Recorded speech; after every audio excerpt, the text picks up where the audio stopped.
Allah subhanahu wa ta'ala alipoishusha aya hiyo katika sura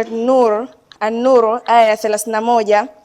na akamwambia Mtume Muhammad sallallahu alaihi wasallam, na waambie waumini wanawake na waumini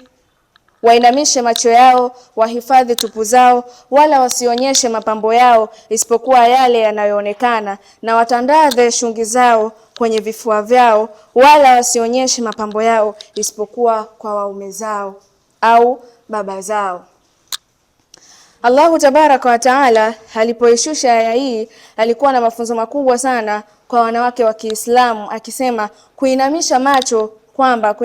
kwa mwanamke wa Kiislamu anatakiwa kujilinda kwa kuangalia yale yaliyo ya halali na kuepuka yale yaliyokuwa ya maovu, kutazama vilivyo vya halali na kuacha vilivyo viovu, lakini vile vile kulinda heshima na tupu. Allahu tabaraka wa taala aliposema na wahifadhi tupu zao, kwa hiyo wazilinde tupu zao na heshima zao. Haya yanatufundisha kujistiri, kwa na haya kujiepusha na udhinifu na mambo yanayopelekesha maasi,